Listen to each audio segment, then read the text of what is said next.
हाँ जी। नमस्कार साथियों। आज मैं और मेरे वरिष्ठ साथी सहयोगी प्रमोद तिवारी जी, राज्यसभा सांसद, आपके सामने हैं। कुछ बातें प्रमोद तिवारी जी रखेंगे आपके समक्ष। अलग अलग 3 से 4 बिंदु हैं मणिपुर की त्रासदी के, और उसके पश्चात मैं अपनी बात रखूंगा। प्रमोद तिवारी जी।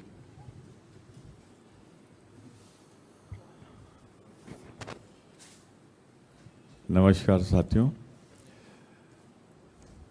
सामान्यतः एक विषय होता है और उस पर आप बात कर लेते हैं, परंतु आज एक ऐसा विषय है कि जिसके मन में जरा भी महिलाओं के लिए, नारी शक्ति के लिए थोड़ा भी सम्मान होगा तो जो कुछ मणिपुर में हुआ है उससे बीभत्स, उससे देश का सर झुकाने वाला पूर्वोत्तर जल रहा है पीड़ा से, देश जल रहा है पीड़ा से।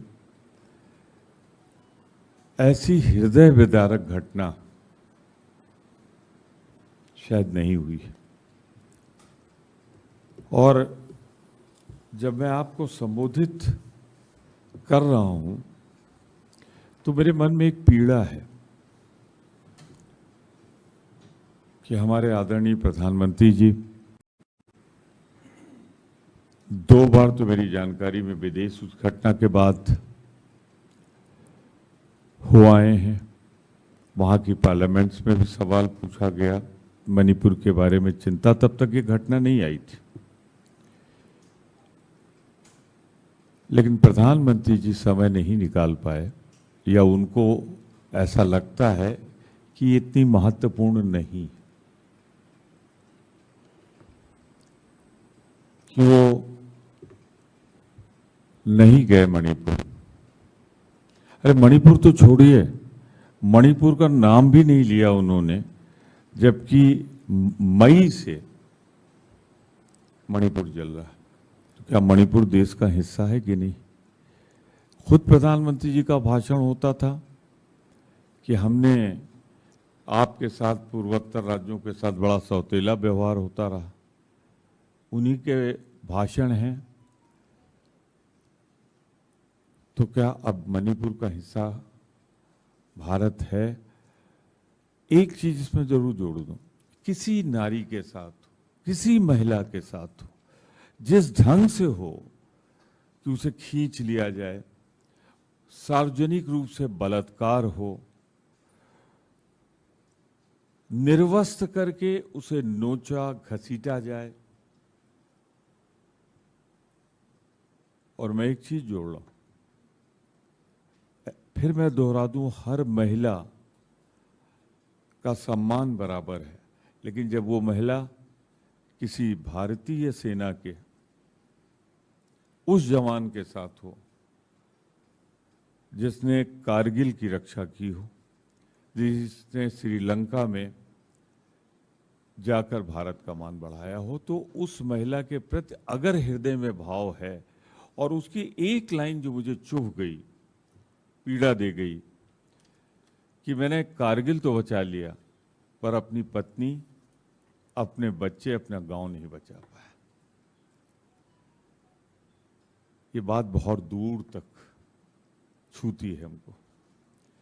मैं इतना जरूर कहूंगा, ये लगभग 4 मई की घटना है।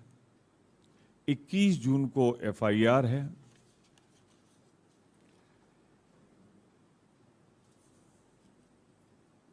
एक ही बात याद आती है प्रधानमंत्री जी के न जाने पर, कि जब रोम जल रहा था तो नीरो बांसुरी बजा रहा था।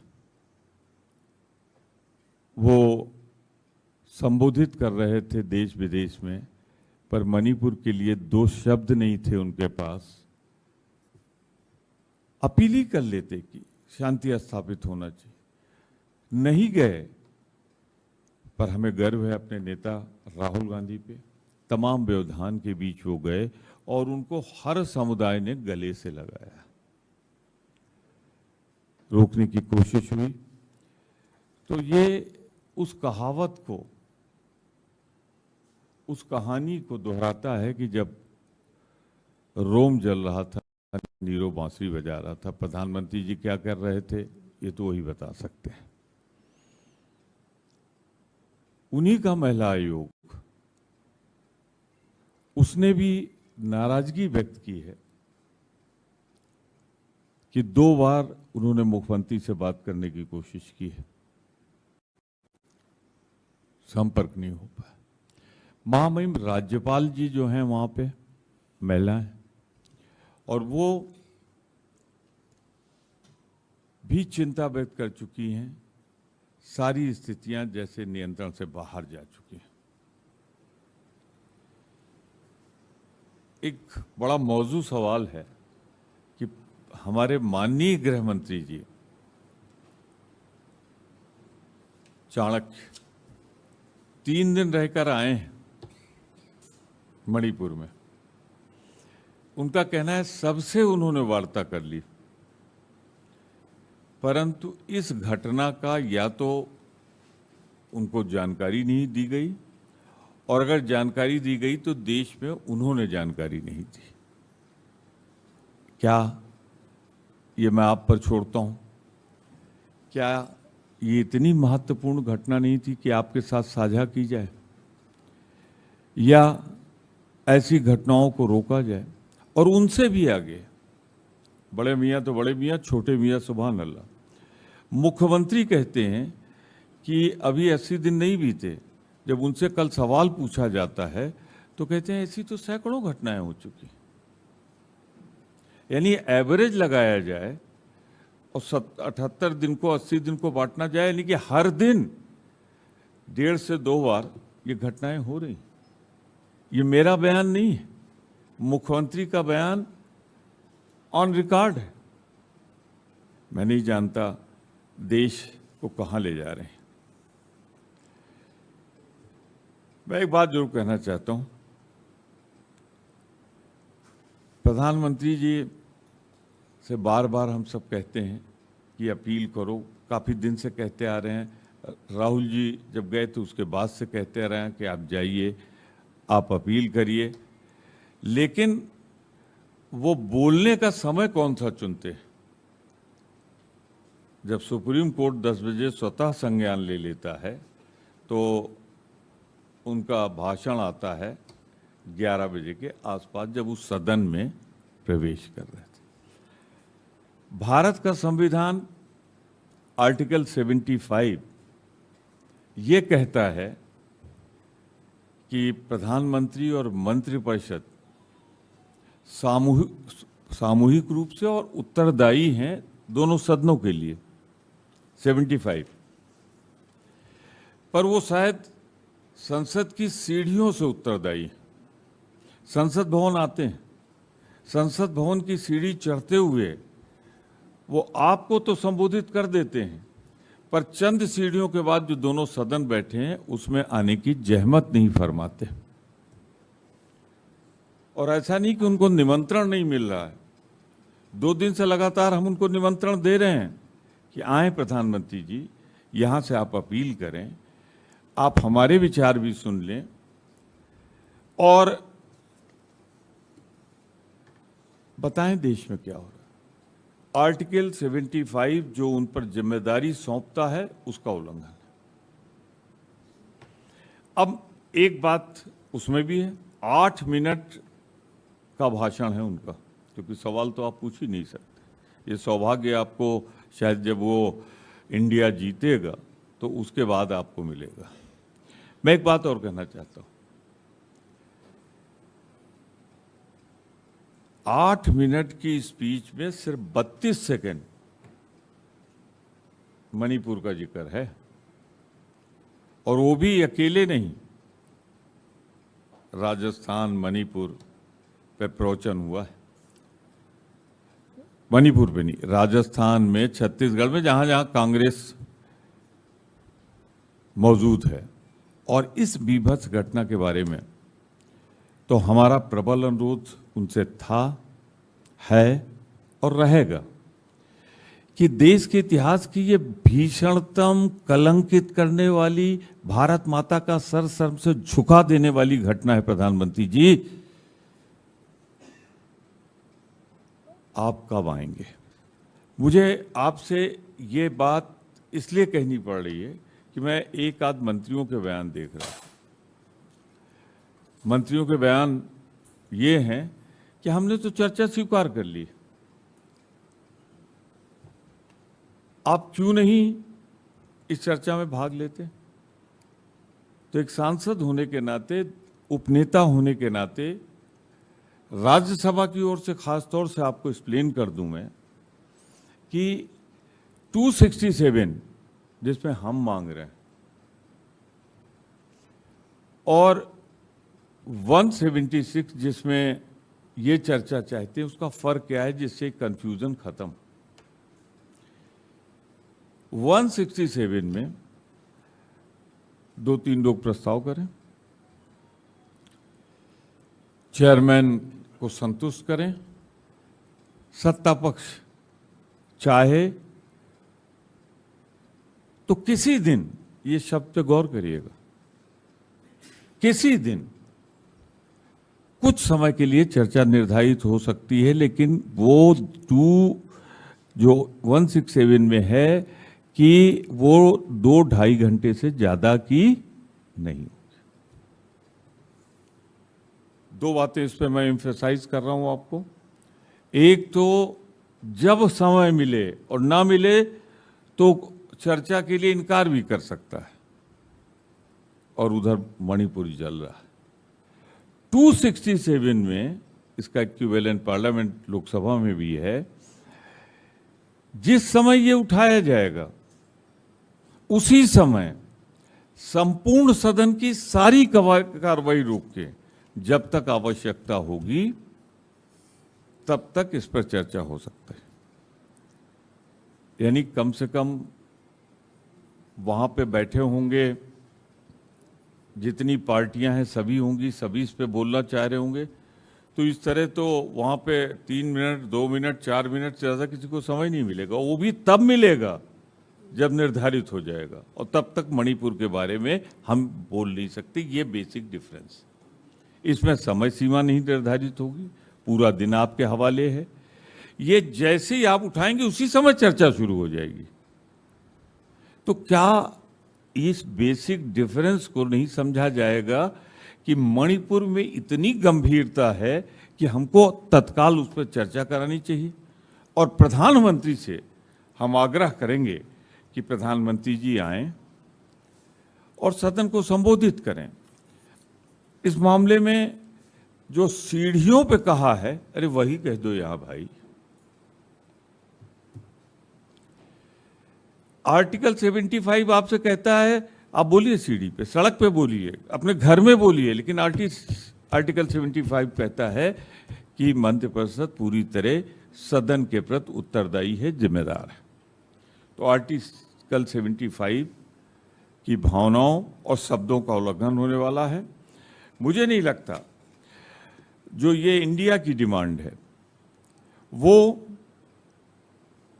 हम नियमों के अनुसार रख रहे हैं, मणिपुर की गंभीरता को देखते हुए रख रहे हैं, और आप टालने के लिए रख रहे हैं।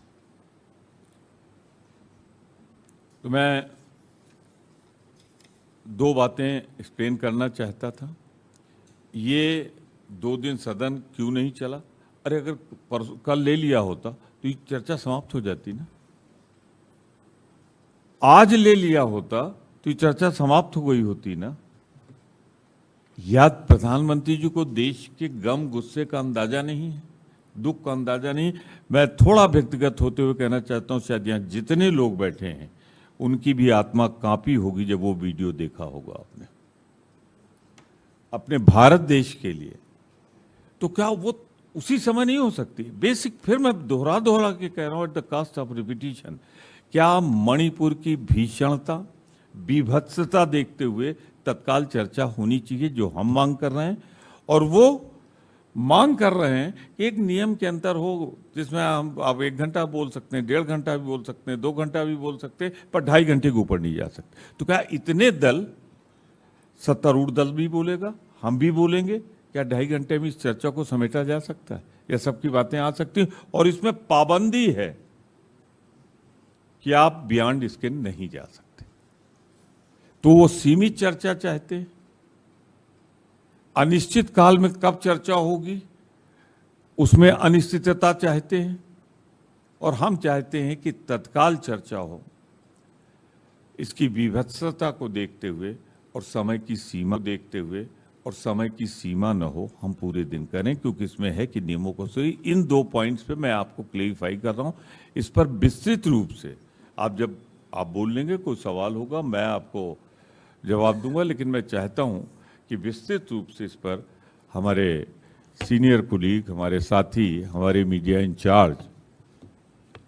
धन्यवाद, धन्यवाद तिवारी जी।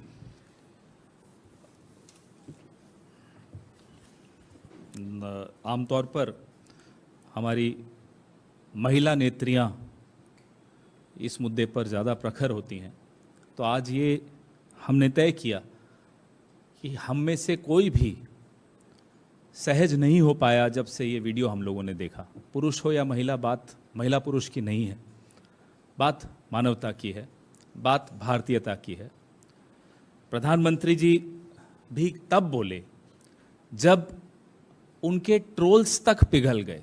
ये इतनी भयावह घटना थी कि भारतीय जनता पार्टी के ट्रोल्स जब पिघलने लगे, तब मोदी जी को लगा कि अब उन्हें कुछ बोलना चाहिए, और बोलते हुए भी अपनी मंशा उन्होंने स्पष्ट कर दी।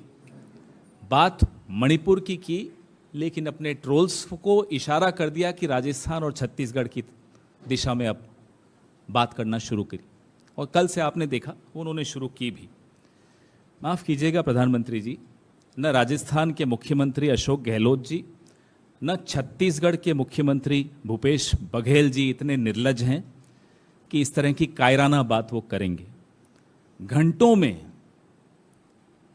गिरफ्तारियां होती हैं इन दोनों राज्यों में, बिल्कुल नो टॉलरेंस क्राइम के प्रति हमारे राज्यों में आप देखेंगे। मैं आपको एनसीआरबी का 2021 की रिपोर्ट बता रहा हूं। टॉप पहले पेज पे जितने राज्य हैं 2021 में, ये सब भाजपा के पास थे। अब इसमें से हिमाचल और कर्नाटक हमारे पास अब आया है। आसाम, हरियाणा, मध्य प्रदेश, उत्तराखंड, उत्तर प्रदेश, अरुणाचल, हिमाचल, कर्नाटक, मेघालय, सिक्किम, त्रिपुरा, ये टॉप के मैं आपको बता रहा हूं क्राइम अगेंस्ट विमेन। इसलिए प्रधानमंत्री को बोलने से पहले अपनी ही सरकार के आंकड़े देखने चाहिए, और फिर इस तरह की कायराना बात करनी चाहिए जो उन्होंने कल की। और जो व्यक्ति पंचायत से लेकर लोकसभा तक अपने नाम से वोट मांगने निकलता हो, उसको इस तरह की बात, माफ कीजिएगा, इस तरह की निर्लज बात करते हुए थोड़ा सोचना चाहिए था। ये प्रधानमंत्री को शोभा नहीं देता। आपके अपने मणिपुर के जो मुख्यमंत्री हैं भाजपा के, ये डबल इंजन का जो एक इंजन है, उनकी जो टिप्पणी आई वो और चौंका देने वाली थी कि ऐसे तो सैकड़ों किस्से हुए हैं हमारे यहां, तो ऐसे सैकड़ों वारदातें हुई हैं, इसीलिए इंटरनेट बंद कर दिया था। आप सोचिए साथियों, एक वायरल वीडियो ने स्मृति ईरानी को याद दिला दिया कि वो महिला और बाल कल्याण मंत्री हैं। एक वायरल वीडियो ने ट्रोल्स को पिघला दिया, प्रधानमंत्री को बोलने पर मजबूर किया, भले उन्होंने 36 सेकंड बोला हो और भले ही उसमें भी वो राजनीति खेल गए हो, लेकिन एक वायरल वीडियो क्या क्या कर सकता है। आप सोचिए जिस दिन ये मीडिया प्रधानमंत्री को आईना दिखाना शुरू कर देगा, इस सरकार को आईना दिखाना शुरू कर देगा, आप सोचिए क्या होने वाला है। हम तो उस दिन की इंतजार कर रहे हैं। वाजपेयी जी ने 2002 में इन्हें राजधर्म का स्मरण दिलाया था। आज इन्हें फिर से राजधर्म का स्मरण हम दिलाते हैं। इनके मुख्यमंत्री को राजधर्म का स्मरण इन्हें दिलाना चाहिए। और इनकी राज्यपाल, आज उनका इंटरव्यू में देख रहा था, राज्यपाल अब जाकर डीजीपी को की खिंचाई कर रही हैं साहब। ये पीस कमेटी की चेयरपर्सन है राज्यपाल। She is the chairperson of the peace committee of Manipur. अब जाकर एक वायरल वीडियो के पश्चात राज्यपाल का जमीर जागा। राज्यपाल अब कह रही हैं कि डीजीपी ने गलत किया, और रिपोर्ट्स आपके सामने हैं। आप ही के मीडिया से ये रिपोर्ट्स मिली कि उन महिलाओं को पुलिस ने भीड़ को सौंप दिया था। राज्यपाल महोदया, तब आपने क्यों नहीं डीजीपी को तलब किया? 4 मई, जैसा कि तिवारी जी बता रहे थे भी आपको, 4 मई से 19 जुलाई तक जमीर सोया हुआ था आपका। प्रधानमंत्री को मालूम नहीं था? अगर मालूम नहीं था तो किस तरह के प्रधानमंत्री हैं आप? और मालूम था फिर भी चुप रहे, तो फिर पूछता हूं मैं आपसे, किस तरह के प्रधानमंत्री हैं आप? दोनों ही स्थितियों में आप यह जवाब दीजिए, क्या इस देश को ऐसा प्रधानमंत्री चाहिए? आइए नेशनल कमीशन ऑफ विमेन पर, राष्ट्रीय महिला आयोग पर, जो विरोधी दल को तुरंत मिनटों में नोटिस देती हैं, उनके पास 2 शिकायतें गई मणिपुर की इस वारदात की। 2 शिकायतों के बाद भी एक्नॉलेजमेंट नहीं गई, पावती तक नहीं दी। रेखा शर्मा जी जो है वहां की चेयरपर्सन, उन्होंने एक विदेश से गई, एक देश से गई, लेकिन शिकायतों पर कोई कार्रवाई नहीं हुई। यह तीसरा राजधर्म का मैं आपको उदाहरण दे रहा हूं। अगर किसी ने राजधर्म का यहां पालन किया तो विपक्ष ने किया। राहुल गांधी अगर वहां जाकर खड़े हो सकते थे तो क्या नरेंद्र मोदी नहीं जा सकते थे? वोट मांगने तो चले जाते हैं। जब आप वोट मांगने जा सकते हो, पूरी लफ्फाजी करते हो वहां जाकर, वहां आप क्या खड़े होकर लोगों को जुड़ने की अपील नहीं कर सकते थे?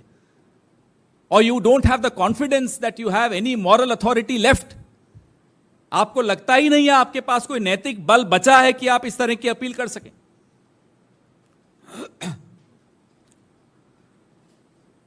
इंटरनेट और मीडिया पर जिस तरह की वहां पाबंदियां लगी हुई हैं, वो भी हैरानी की बात है।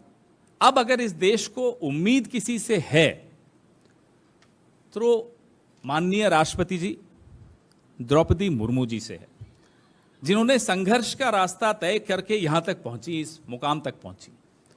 आप, कम से कम आपसे यह उम्मीद है राष्ट्रपति जी कि आप अपनी जो संविधान में निहित आपकी जो शक्तियां हैं उनका उपयोग करिए, और ऐसी सरकार जो मणिपुर में है, जो इसलिए दुखी है कि ये वीडियो वायरल क्यों हो गया, इसलिए नहीं दुखी कि वहां ऐसे सैकड़ों केसेस हुए हैं, उस पर कोई दुख नहीं उन्हें। उस सरकार को आप डिसमिस कीजिए। जैसा कि तिवारी जी ने कहा, हमारी जो मांग है वो बड़ी स्पष्ट है। संसद में प्रधानमंत्री विस्तृत एक स्टेटमेंट अंदर दीजिए। सीढ़ियां चढ़ के साहब थोड़ा सा जहमत उठाइए। हवाई जहाज में तो बड़ा दौड़ते दौड़ते सीढ़ियां चढ़ते हो जब बाहर जाना होता है, जब लौटते हैं तो धीरे धीरे उतरते हो। बड़ा दुख होता है आपको हिंदुस्तान लौटते हुए। 4 सीढ़ियां तय कर लीजिए, वो सफर तय कर लीजिए। पार्लियामेंट के भीतर से जाकर बोलिए, इसमें आपको क्यों शर्म आ रही है? इन्हें शिकायत है कि राहुल गांधी वहां क्यों गए। शर्म करो, गए तो आपने तो वहां जाना भी उचित नहीं समझा। एक व्यक्ति है जो राजधर्म निभा रहा है, वो है विपक्ष का धर्म निभा रहा है, वो है राहुल गांधी। तो अब इस तरह की जो हल्की राजनीति है प्रधानमंत्री को शोभा नहीं देती, उनकी सरकार को, उनके ट्रोल आर्मी को, पूरी सरकार ही एक तरह से ट्रोल आर्मी बनी हुई है, इनको नहीं देती। इन्हें चाहिए कि अब वो अपनी ये रिवायत बदलें और प्रधानमंत्री इस पर जवाब दें। और नेशनल कमीशन फॉर विमेन ने इतना समय क्यों लगाया, उनके खिलाफ प्रधानमंत्री क्या कार्रवाई करेंगे, वह भी हमें बताएं। वीरेंद्र सिंह, जो रोज उनकी टिप्पणियां जितनी बार आती हैं उतनी बार लोग हैरान हो जाते हैं कि ऐसा व्यक्ति मुख्यमंत्री बना हुआ है, उनके खिलाफ क्या कार्रवाई करेंगे बताएं। और उपराज्यपाल महोदया, आपका जमीर वापस सो न जाए, हम आपसे सिर्फ इतना ही आग्रह करते हैं। आपके सवाल।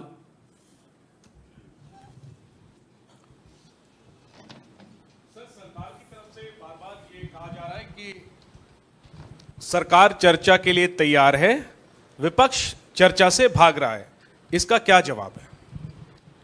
अगर विपक्ष चर्चा के लिए भाग रहा होता तो वो खुद नोटिस क्यों देता, खुद क्यों कहता, और उस सेक्शन में नोटिस क्यों देता कि इस पर अभी अभी तत्काल चर्चा करेंगे।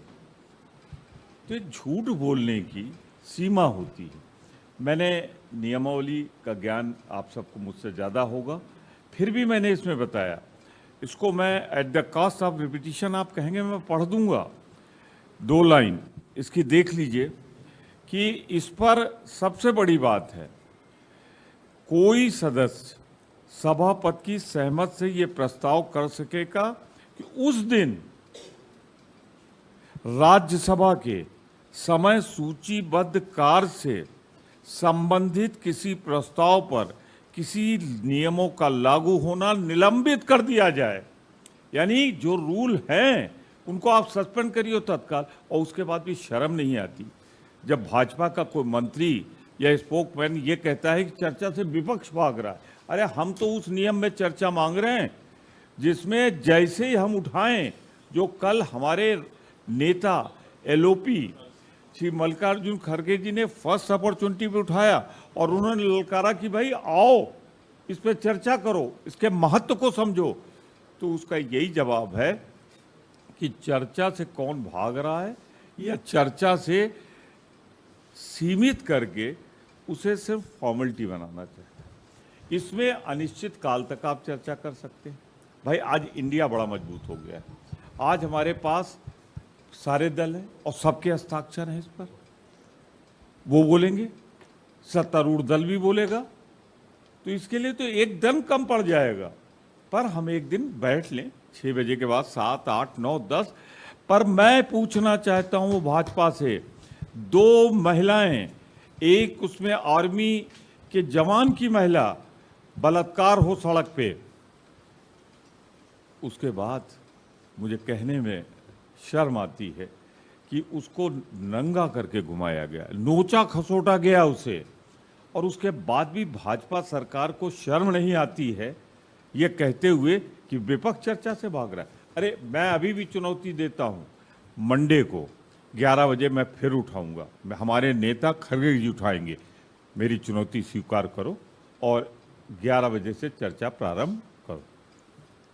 प्रमोद जी, जिस तरह से गतिरोध बना हुआ है, आप अपनी डिमांड पे अड़े हुए हैं और गवर्नमेंट कह रहा है कि चर्चा दूसरे रूल में कीजिए, तो क्या हम एक्सपेक्ट कर सकते हैं कोई बीच का रास्ता, या कि ये सेशन भी वैसे ही जाएगा जैसे पिछला सेशन अडानी की इशू पे गया? पहली बात तो ये समझना होगा, ये साधारण घटना है या असाधारण घटना है। इसका महत्व किसी एक गांव का है या एक प्रदेश का है या राष्ट्रीय है या अंतर्राष्ट्रीय। जो मुद्दा अंतर्राष्ट्रीय हो चुका हो, जहां प्रधानमंत्री जी को घेर के पूछा जा रहा हो, अगर उस पर विपक्ष ये कहता है इस पर अभी चर्चा कराइए, और दूसरी तरफ सरकार कहती है कि हम चर्चा कराएंगे 176 में कराएंगे जिसमें थोड़ा सा समय मिलेगा, और कब मिलेगा ये भी नहीं पता। आज प्रेस कॉन्फ्रेंस के माध्यम से मैं चुनौती देता हूं, 2 दिन 2.5 दिन 2 दिन बाकी है कि 11 बजे हमारे लीडर मल्लिकार्जुन खड़गे जी और उनके नेतृत्व में सारा विपक्ष एक साथ चर्चा की मांग करे 11 बजे। अगर वो गंभीर हैं, वो अपनी बात पर कायम है, जिसकी उम्मीद मुझे नहीं है, तो पहला काम होना चाहिए 11 बजे से इस पर चर्चा होनी चाहिए।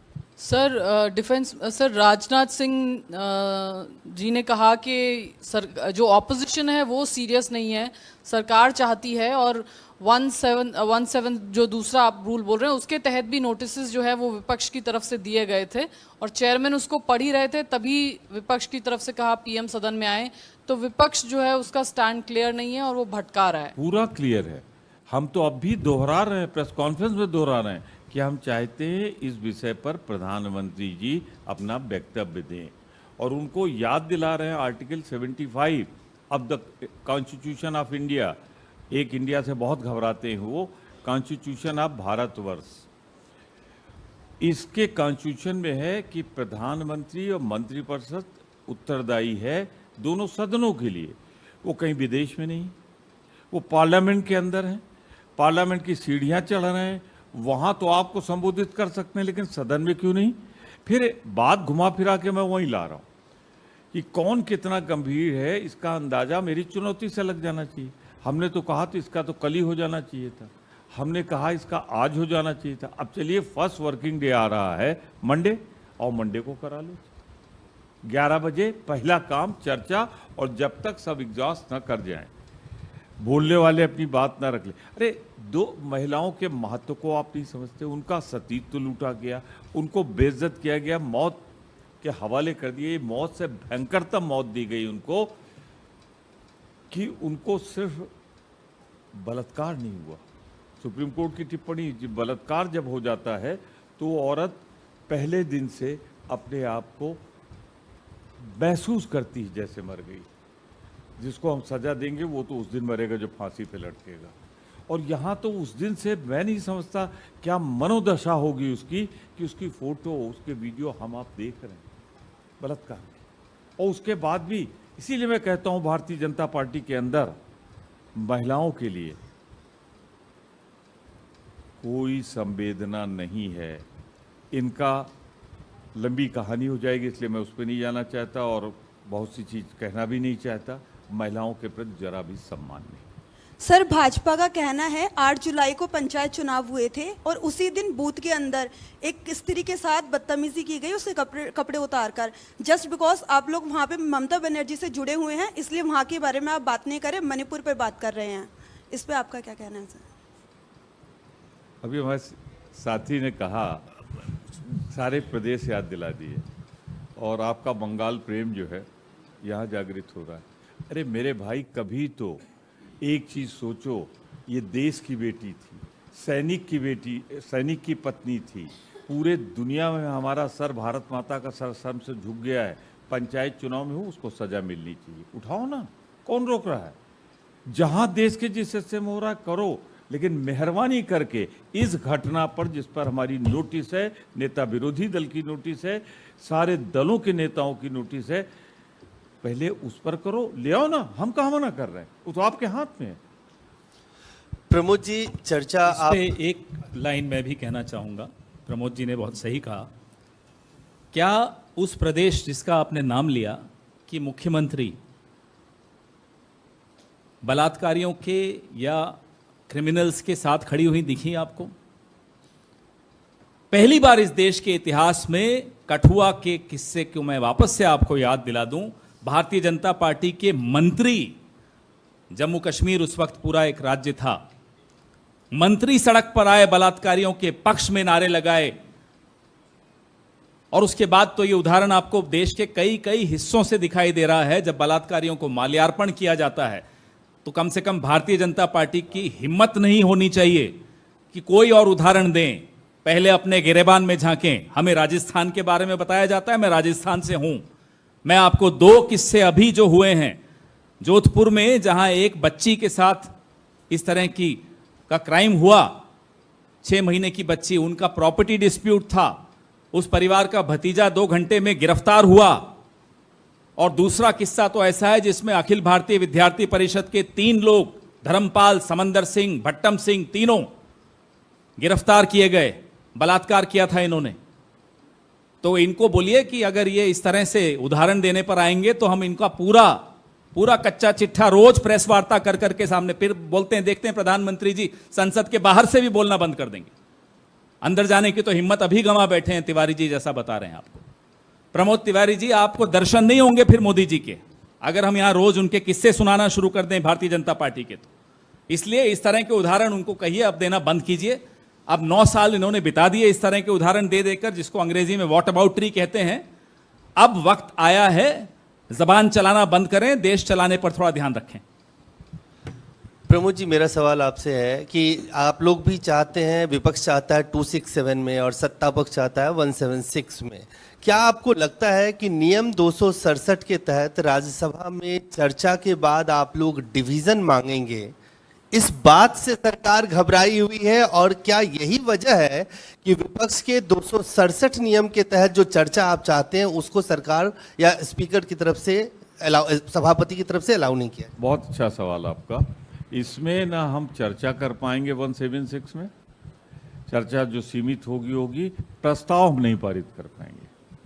तो क्या इस देश की संसद अगर इस घटना से दुखी होकर प्रस्ताव बनाना चाहे तो उस नियम में चर्चा हो जिससे बाध्यता है कि आप नहीं कर सकते, और या उस नियम में हो जिसमें मूड ऑफ द हाउस जो बन जाए उसे हम कर सके। इसमें तो आप ये भी नहीं कर पाओगे। चर्चा तो जो सीमित होगी होगी, न कोई प्रस्ताव होगा, मतदान का तो प्रश्न ही नहीं उठता। फिर क्यों घबरा रहा है, क्यों घबरा रहे? यही दो कारण नहीं है, कारण एक बहुत बड़ा है, वो हम चर्चा के समय बताएंगे।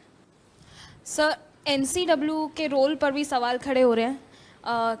सर इधर ऐसा बताया जा रहा है कि जो रिपोर्ट सामने आ रही है कि पहले ही उनको लेटर लिख दिया गया था, एनसीडब्ल्यू को लेटर लिख दिया गया था, लेकिन कोई भी एक्शन नहीं लिया गया। वहीं दूसरी तरफ एनसीडब्ल्यू चीफ जो है रेखा शर्मा, उन्होंने कहा है कि हमने लेटर्स लिखे, चीफ सेक्रेटरी को भी लिखा, लेकिन वहां से रिस्पॉन्स नहीं आया। इस बीच जो तमाम विपक्ष के नेता हैं उनकी ये मांग आ रही है कि रेखा शर्मा को सैक कर देना चाहिए, वो कम्पिटेंट नहीं है उस पोजिशन के लिए। क्या आप भी अग्री करते हैं इससे? एक तारीख नोट कर लीजिए, 12 जून, आज से 39 दिन पहले के आसपास होगा। उस दिन जा चुकी 2 बार सूचना एनसीडब्ल्यू में, और इसके अलावा चीफ सेक्रेटरी को सब जगह सूचना दी जा चुकी है। और फिर ये तो अपने ओपनिंग रिमार्क में मेरे साथी ने कहा एनसीडब्ल्यू का रोल भी, मैंने भी इस बात को उठाया, तो इसमें तो कोई दो राय नहीं है। पूरी ऊपर से नीचे तक लेकर भाजपा के लोग इस मामले को दबाना चाहते हैं, हटाना चाहते हैं, घटाना चाहते हैं, और इसीलिए उस नियम में चर्चा चाहते हैं जिसमें न प्रस्ताव हो सके और न वोटिंग हो सके। मैं एक बात और कहना चाहता हूँ, जरा विश्वास कम किया कीजिए, मेरे कहने से तो नहीं होगा, लेकिन कम किया कीजिए। ये भाजपा वाले हैं, नाम कहेंगे तो रविशंकर जी के साथ कई लोगों का ले लूँगा, जिन्होंने साफ कहा था कि भारत के प्रधानमंत्री की शक्ति देखिए, उनका प्रभाव देखिए कि उन्होंने रूस और यूक्रेन का युद्ध रुकवा दिया। तो रुका रूस और यूक्रेन का युद्ध, उनकी छोड़िए, इसीलिए हम सिर्फ प्रधानमंत्री जी की बात करते हैं। क्या उनके नज़रों में ये इतना गंभीर प्रश्न नहीं है कि इस पर वो सदन में आए, जबकि भारत का संविधान उन्हें बाध्य करता है कि आप जब सत्र चल रहा था, सदन चल रहा था, तो आप बाहर क्यों बोले? बात दूर तक जाए तो इस पर प्रिविलेज आ सकता है कि हम जिस नोटिस को अंदर दिए बैठे, क्योंकि नोटिस 10 बजे के पहले चली गई और 10 बजे के बाद वो बोल रहे हैं, तो उसमें बोलना था, सदन में बोल बाहर रहे हैं। लेकिन हम इसको कहीं घुमा माना फिराना नहीं चाहते, हम न्याय चाहते हैं उन 2 महिलाओं को, भारत की महिलाओं को, और मुख्यमंत्री जी की भाषा में ऐसी घटनाएं तो सैकड़ों हो चुकी है उन महिलाओं को। सर, इसके अलावा एक विषय है, ज्ञानवापी परिसर का एएसआई सर्वे की इजाजत दी है वाराणसी के कोर्ट ने, अभी अभी ये फैसला आया है, इस पर क्या प्रतिक्रिया है? देखिए, जो मैटर चल रहा है सुप्रीम कोर्ट में, हाई कोर्ट में और वाराणसी की अदालत में, मैटर सब जुडिस है। मैं उस पर कोई चीज़ नहीं कहूँगा, क्योंकि जब तक जो फैसला आया है उसको पढ़ ना लूँ, समझ ना लूँ, तब तक नहीं बोलना चाहता। पर दूसरी बात जरूर बोलना चाहता हूँ, आज हमारी प्रेस कॉन्फ्रेंस और मैं आया हूँ यहाँ पे, 2 दिन सदन क्यों नहीं चला? ये जब पूरा रोम जल रहा था तो नीरू बांसुरी बजा रहा था, यहाँ मोदी जी क्या कर रहे हैं कि पूरा मणिपुर जल रहा है। मेरा एक विषय तक आधारित है, तो मैं आग्रह करूँगा कि इसको यहीं तक रखा जाए, इसके महत्व को समझा जाए। प्रमोद जी, एक सवाल है। प्रमोद जी, एक सवाल हमारा है, खासकर यूपी से संबंधित। वहाँ पर ऐसा देखने में आया है सर कि स्वास्थ्य सेवाओं का चरमराई हुई स्थिति, लोग गांव से मरीजों को चारपाई पर रखकर हॉस्पिटल में ले जा रहे हैं, तो उनकी आप उस पर क्या कहेंगे? खासकर आप उत्तर प्रदेश से आते हैं सर। पूरे उत्तर प्रदेश को इन्होंने स्ट्रेचर और एम्बुलेंस पे कर दिया है, आप एक गांव की बात कर रहे हैं। सर, राज्यसभा से जुड़ा ही एक है कि सर आज जब दिल्ली जो अध्यादेश वाला मुद्दा जब उठा, तो सदन में इंडिया के जो तमाम दल हैं उन्होंने हंगामा किया, जिस पर सभापति ने एक टिप्पणी की कि ये पब्लिक स्ट्रीट नहीं है। तो सर, क्या इस पर राज्यसभा में चर्चा नहीं चाहता है विपक्ष या इंडिया के जो तमाम घटक दल हैं?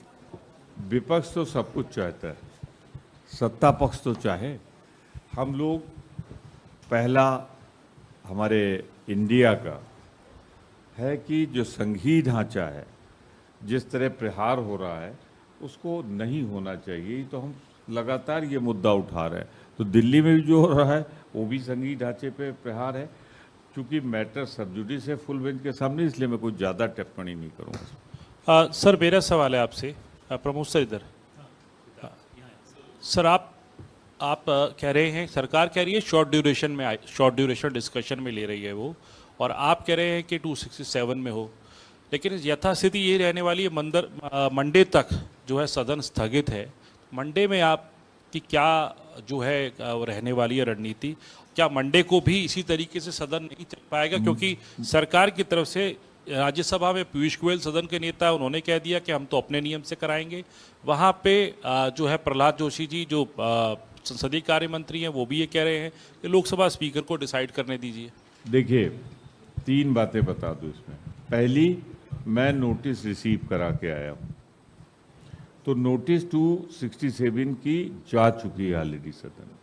उनको पहले जवाब देना होगा कि क्यों नहीं स्वीकार कर रहे। एक चीज, मान लीजिए वो स्वीकार कर लेते हैं तो चर्चा हो जाएगी। गतिरोध क्या है कि 2 महिलाओं को निर्विष्ट करके उनका बलात्कार होता है, उन्हें प्रदर्शन किया जाता है उनका।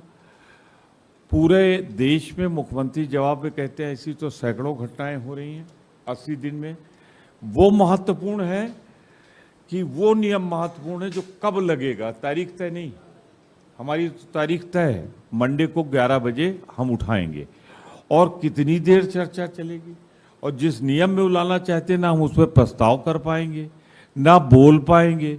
जितने दल है और उनके हिसाब से तो 1 मिनट, 1.5 मिनट, 2 मिनट बोलने का मौका मिलेगा, तो वो अव्यवहारिक है। मुझे लगता है कि जहां मैं संबोधित कर रहा हूं, अगर आप दृढ़ता के साथ इस मुद्दे को गंभीरता से समझते हुए लेंगे तो नियम के अंतर्गत चर्चा हो जाएगी 267 में। जब एक वीडियो पूरी सरकार को बैकफुट पे लाके प्रधानमंत्री जी के मुंह में जो दही जमा था हटा सकते हैं और वो बोलने को मजबूर हो सकते हैं, तो फिर मुझे लगता है कि इसको स्वीकार कर लेंगे। आप याद करिए, कल के पहले तक जब 10 बजे सुप्रीम कोर्ट का नहीं आ गया था, प्रधानमंत्री जी बोले नहीं थे। सर एक सवाल और पूछना चाहूँगी। सर बीजेपी की एक प्रेस कॉन्फ्रेंस हुई है जिसमें गजेंद्र सिंह शेखावत ने लॉ एंड ऑर्डर सिचुएशन पे सवाल खड़ा किया है राजस्थान के। उन्होंने बोला है कि 17 से 18 क्राइम अगेंस्ट वुमेन हर रोज रिपोर्ट हो रहे हैं, 5 से 7 जो है मर्डर्स हो रहे हैं, तो सुनामी है एक ये क्राइम की जो राजस्थान में चल रही है। ये गजेंद्र सिंह जी कौन से, राजस्थान वाले या भारत के मंत्रिपरिषद वाले? संजीवनी वाले।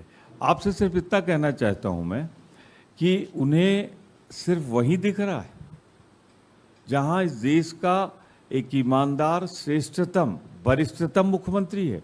उन्हें मणिपुर नहीं दिख रहा है, जहां पे लड़कियों के साथ, महिलाओं के साथ, वो भी एक आर्मी पर्सनल की वाइफ के साथ। तो मुझे तो शक होता है आप किस गजेंद्र सिंह से मिलके आई। ये जो गजेंद्र सिंह जी ने कहा, मैं फिर से वो आंकड़ा आपके माध्यम से गजेंद्र सिंह जी को भेजना चाहता हूँ। हो सकता है वो इस आपकी तरफ से कंधा आप लोगों का इस्तेमाल कर रहे हो और निशाना आदित्यनाथ जी की तरफ लगा रहे हो, क्योंकि ठाकुर है ना दोनों। उत्तर प्रदेश का क्राइम रिकॉर्ड आपके सामने, ये 5 राज्य, 5 भाजपा के, ये 2021 की एनसीआरबी का डेटा फिर से आपके सामने रख रहा हूँ। राजस्थान की सरकार ने बड़ी मुस्तैदी के साथ गिरफ्तारियां करते हैं, कार्रवाई करते हैं।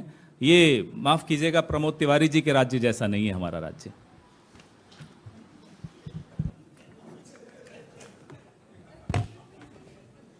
ये आप तब तक बोल सकते हैं जब तक भाजपा की सरकार नहीं आ रही है वहाँ। आपकी ये साध पूरी हो जाएगी अगर पिछले आंकड़े देख ले तो। भाजपा के कार्यकाल में ही होता था।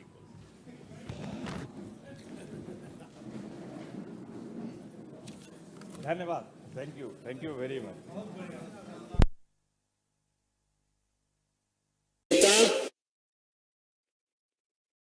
जल शक्ति मंत्री माननीय गजेंद्र सिंह संबोधित करेंगे, आपको संबोधित करेंगे। पार्टी के राष्ट्रीय महामंत्री, राजस्थान के माननीय प्रभारी सांसद अरुण सिंह जी, मेरा विनम्र निवेदन है माननीय गजेंद्र सिंह शेखावत जी से कि आपको संबोधित करें। धन्यवाद संजय जी। धन्यवाद संजय जी। प्रेस वार्ता में मंच पर उपस्थित भारतीय जनता पार्टी के राष्ट्रीय महामंत्री, वरिष्ठ नेता, राजस्थान के प्रभारी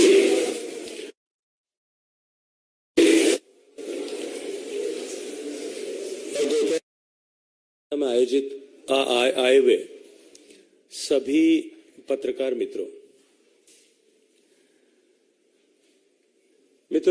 4.5 साल से कुछ समय पहले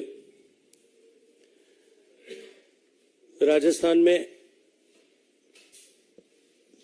किसानों को, युवाओं को आश्वासन का पिटारा देकर के एक सरकार बनी। सरकार बनने के साथ ही चुनाव के परिणाम आने के ठीक बाद जिस तरह का आपसी सिरफुटव्वल नजर आया, लगातार 4.5 साल तक राजस्थान में जिस तरह से किस्सा कुर्सी का चलता रहा, एक कुर्सी छोड़ने को तैयार नहीं था और दूसरा कुर्सी को छोड़ने को तैयार नहीं था, और उनके इस किस्सा कुर्सी के की द्वंद्व में राजस्थान के 7.5 करोड़ लोगों ने पिछले 4.5 साल तक